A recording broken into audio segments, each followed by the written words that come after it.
عطا فرمائی وہ اس وجہ سے تھی کہ اللہ تبارک و تعالیٰ نے ان کو امت کا درد عطا فرمایا تھا. تو یہ امت کا درد بہت بڑی چیز ہے.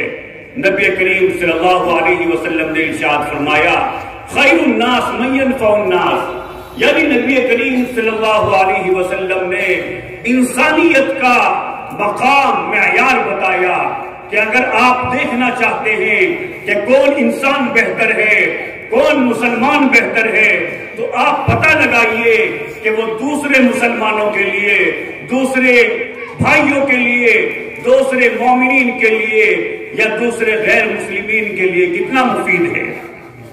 جو آدمی جتنا مخلوق خدا کو فائدہ پہنچاتا ہے، جتنا زیادہ ان کے دکھ درد کو سمجھتا ہے، اس کا مداوع کرنے کی کوشش کرتا ہے، اللہ تبارک و تعالیٰ کے یہاں اس کا اتنا ہی بڑا مقام ہے. اور اگر کوئی اپنے مسلمان بھائی کی کو تکلیف میں بھی دیکھتا ہے، اس کے باوجود اس کو تکلیف نہیں ہوتی، تو یہ سمجھیے کہ وہ بے جان جسم ہے، اس کی اللہ تبارک و تعالیٰ کو بھی کوئی پرواہ نہیں.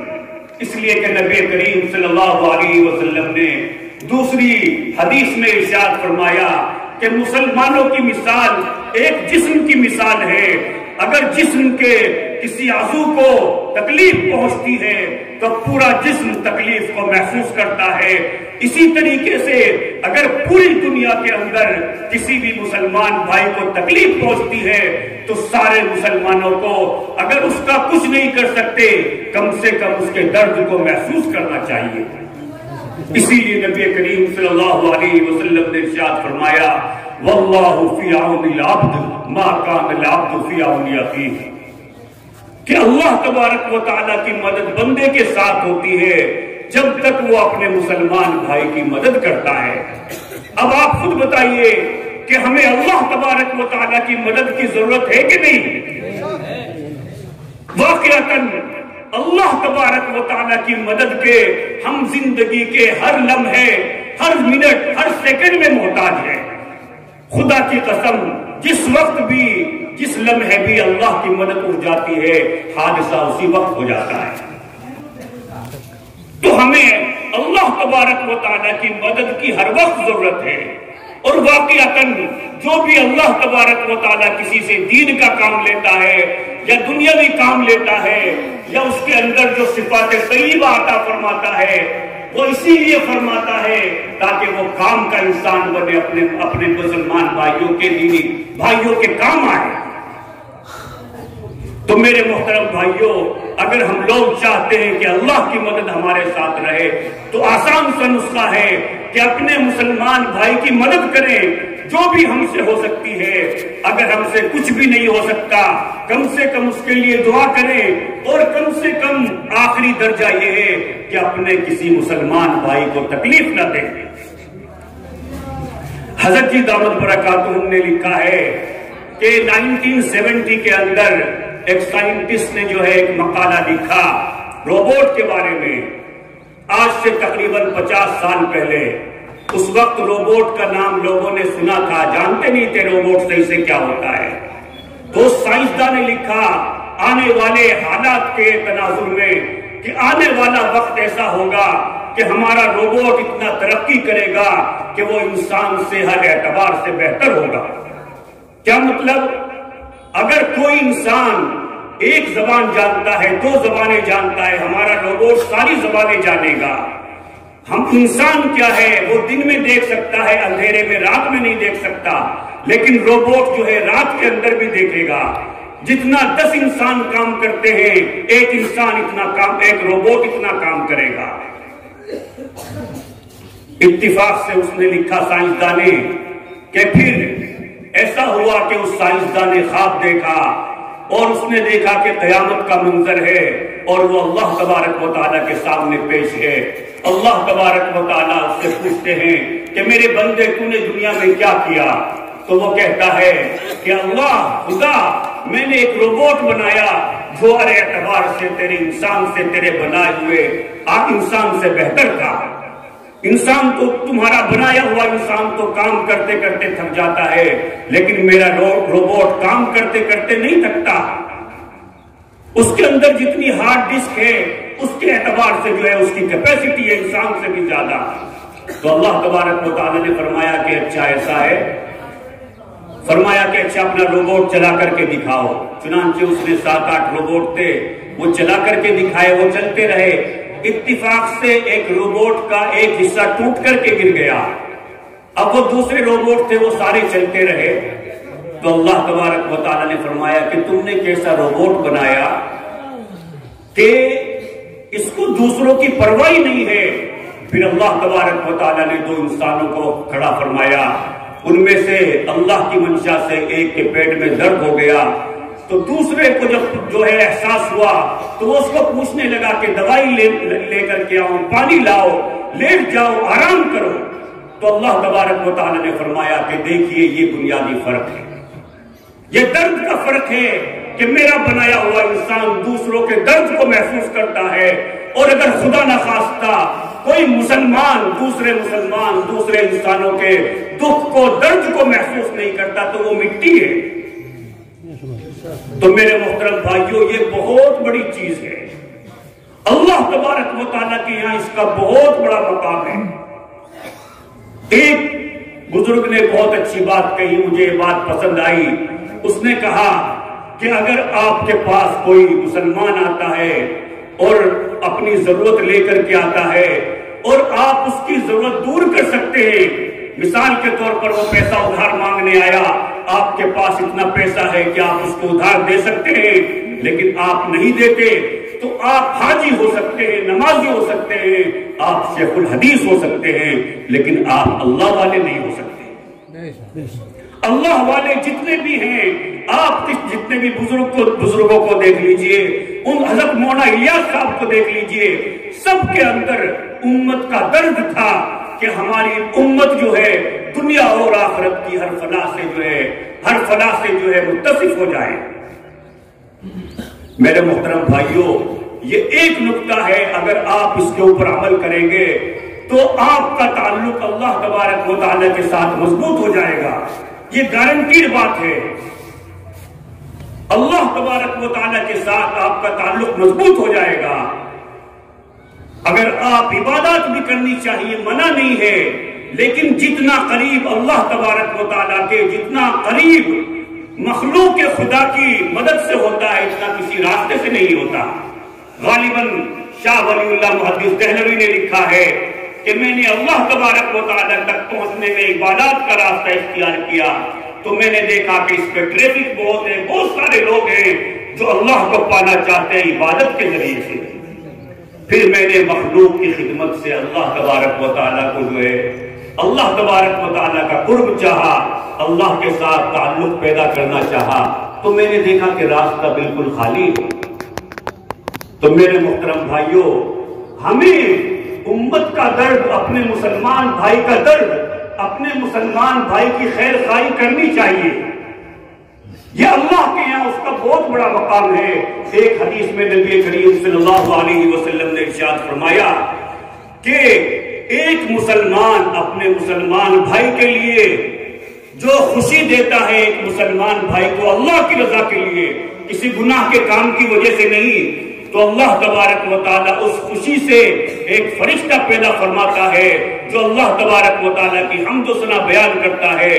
اور جب یہ مسلمان قیامت میں جاتا ہے، جو ہے قبر میں جاتا ہے، تو قبر میں اس سے ملاقات کرتا ہے اور یہ کہتا ہے کہ میں تمہاری اس وحشت کو اس قبر میں بھی دور کروں گا اور قیامت میں بھی دور کروں گا اور میں جنت میں بھی تمہارا ٹھکانہ دکھاؤں گا. ایک مسلمان کے دل کو خوش کرنا کا اتنا بڑا ثواب ہے. میرے محترم بھائیوں، اور جب آپ کا تعلق اللہ تبارک و تعالیٰ کے ساتھ ہو جائے گا تو یہ ایسی چیز ہے کہ اس کا مقابلہ دنیا کی کوئی طاقت نہیں کر سکتی.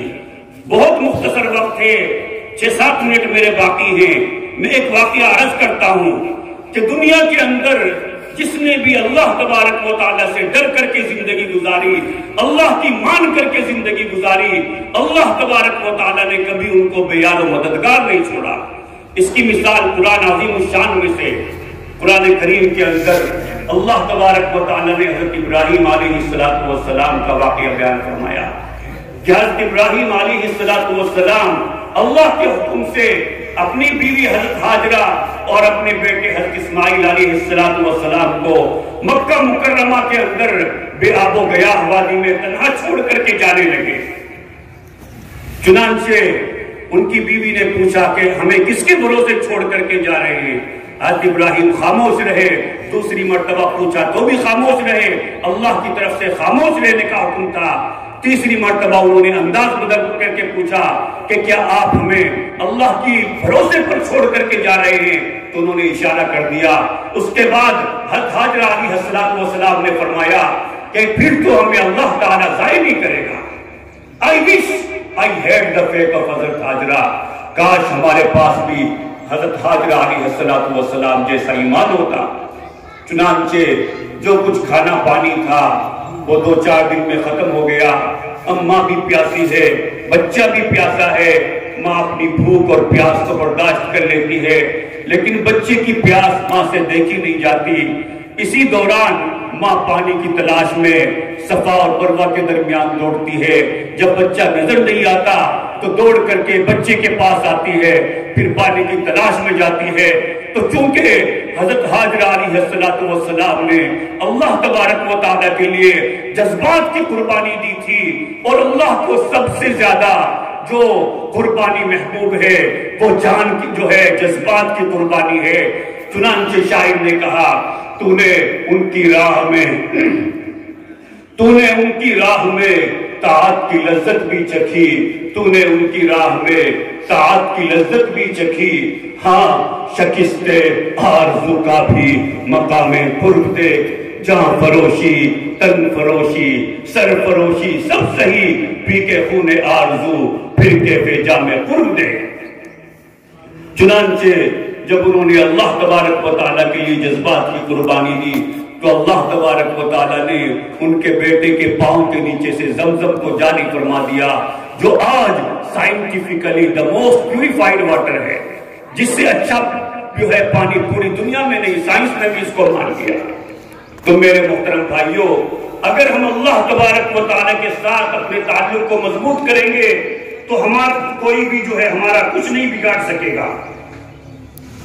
یہ بات پکی ہے، وقت کم ہے، میں زیادہ مثالیں نہیں دے سکتا، لیکن یہ بات پکی ہے کہ ساری پریشانیوں کا حل اللہ تبارک و تعالیٰ نے اس بات کے اندر رکھا ہے کہ ہم اپنا تعلق اللہ کے ساتھ مضبوط کر لیں۔ آج آپ دیکھیے اللہ قرآن میں فرماتا ہے وَهُوَ يَتَوَلَّى الصَّالِحِينَ کہ اللہ تبارک و تعالیٰ نیک لوگوں کا سرپرست ہے، نگہبان ہے، پروٹیکٹر ہے۔